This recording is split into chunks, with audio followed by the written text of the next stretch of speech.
Regretfully, the impact of this particular segment depends on where the listener places freedom and human rights on the hierarchy of values. But before I make a case to validate any claims, I wish to begin by bringing to light a concept which helps to explain my position. I am a believer in the power of the sovereign individual, in that man is endowed with certain rights and freedoms that no other individual or group can ever take or tamper with unless done so through an act of voluntary concession on the part of the sovereign individual or as an act of force perpetrated by another party.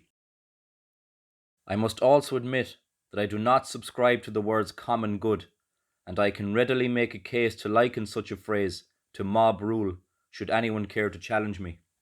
But it's as simple as this: government policies either restrict or enhance freedom.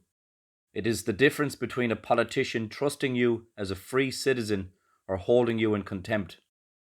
In my opinion, the actions undertaken by our politicians over the last 18 months have been a direct attack on the sovereign people of this free country. Unfortunately, the majority of Irish people not only willingly surrendered their freedom, but they rationalised it in the following way: those laws are not there for me. I am a good and responsible person. The laws were created to govern the irresponsible people who need to be controlled by force. I submit that rationalising being an agent of the will of the government in order to control people you've never even met makes one a dangerous kind of slave. I could never imagine giving up my freedom to control the strangers, and to be honest, such a mindset has been the driving force which killed millions in the past, whether you choose to recognise it or not. It is my belief, however, that when members of the Defence Forces participate in activities which restrict the fundamental rights and freedoms of free citizens, they are engaging in activities which break the oath sworn by the soldier to be loyal to the people of Ireland. And should one attempt to justify the actions which enforce government slavery by mentioning COVID-19, I would suggest that your moral compass needs a course correction. But please know this: I would have fought for the Irish people but for the fact they chose to value perceived safety over freedom, and the battles of history were not fought for safety.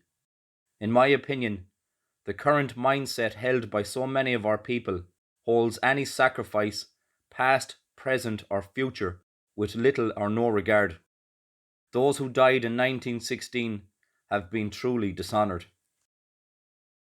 In March 2021, members of the Defence Forces were instructed through the Minister for Defence, and in turn through the Chief of Staff, Vice Admiral Mark Mellett, to enforce laws which would incarcerate free people entering Ireland in hotels for 12 days. Upon arrival, travellers to our country are met by the uniformed soldiers of Óglaigh na hÉireann and corralled onto buses. Those buses travel as part of a greater convoy under the control of security services to their destinations. Members of the Defence Forces, referred to as liaison officers instead of prison officers, ensure compliance. Although the powers vested in the soldiers are limited, they have the members of An Garda Síochána to rely on should a disobedient guest care to exercise their right to freedom of movement. Imagine entering a foreign country, only to be met by the police and a group of uniformed soldiers. How intimidated, and indeed worried, would you feel, let alone your wife and children, as they are forced to walk a path which leads to a convoy of buses and security vehicles? How would you feel as they ensured your participation without excuse, as the bus drives to a hotel which will serve as your prison for the next 12 days and at your own expense? How would you feel being monitored by soldiers as you take one of your daily 15-minute breaks for fresh air? Do such activities serve to enhance freedom or indeed restrict it? Reports of a couple from Melbourne who were both vaccinated and tested negative for COVID-19, could not even offer the excuse of being away from their newborn child as reasonable to escape incarceration. Imagine receiving a phone call from your son or daughter in such a position, crying, distressed, and completely helpless, appealing to the so-called greater good in order to justify this not only saddens me, it sickens me. This despicable abuse of power, which sees the role of the defence forces as the prime intimidator to coerce the compliance of free people, many of them Irish, runs counter to the oath taken by those in participation, and I will argue that all day. For those of you who have performed this duty, I wish to ask you these questions. Where do you draw the line? If you were detailed to patrol the streets of our cities to enforce a curfew, would you participate? If you were detailed to go door to door to document those who have not been vaccinated, would you participate? If you were detailed to forcefully remove the unvaccinated to medical centres, would you participate? Or would you tell those whose freedom you are restricting that you are just following orders? There is a misconception that has been perpetuated in the army that those who wear the uniform are meant to serve the government. That sentiment is incorrect. Every man and woman who serves, or who has served, must utter the following words upon indoctrination. I do solemnly swear that I would be faithful to Ireland and loyal to the Constitution.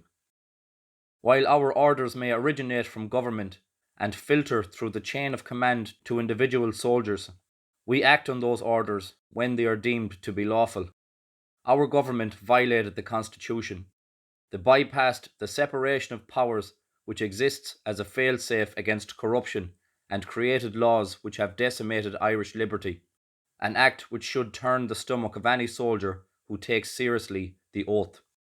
But most disturbing of all, our government have demonstrated that they can create and implement the most farcical and indeed coercive laws imaginable with little resistance from the majority of the Irish people. Even the legislation formulated to create a two-tier society which discriminates against people based on their personal vaccination status was met with little resistance. I have no doubt in my mind that our politicians have marked and recorded our compliance. As a country, our lack of moral sophistication, our lack of understanding of history, and worst of all, our lack of trust and faith in ourselves will no doubt serve to bring dark times upon us. I want you to consider what I'm about to say. Which of these values can be pursued without the threat of immorality or corruption, freedom or safety? If I want to maximize your freedom, all I simply have to do is leave you alone. Immorality and corruption have no place in trying to achieve that aim. But if I want to effectively maximize your safety, how far can I push the boundaries? Could I confine you to your home? Could I force you to close your business? Could I close every school? Could I force you to wear a piece of cloth on your face? Could I lobby big tech to censor any message which runs counter to mine? Could I incarcerate you in a centralized location, let's say a hotel? Could I coerce every citizen of this country to take an experimental drug? Could I treat those who do not comply as second-class citizens until they fall in line? Could I do all this in the service of safety?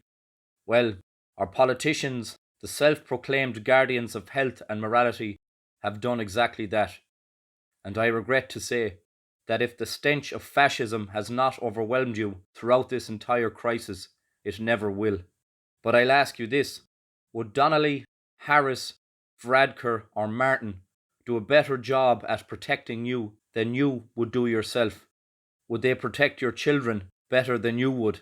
Would they protect your elderly parents better than you would? The deafening silence and lack of resistance to such an intrusion into our lives has set a precedent in Irish politics which will absolutely serve to harm the lives of our children and their children, and to think otherwise is to ignore history.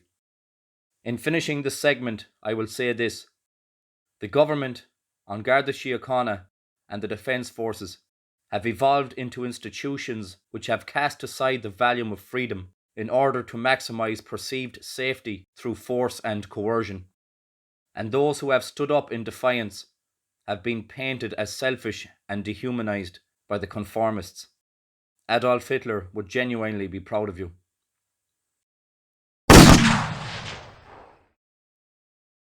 I wish to thank you for listening to the views expressed in these videos, whether you agree with me or not.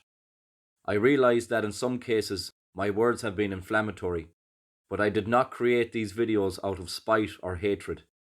I hope the reasons I have outlined along the way will garner your sympathy, your consideration, and should it be required, your forgiveness, as my intention was not to insult but to earnestly shine a light from my own perspective.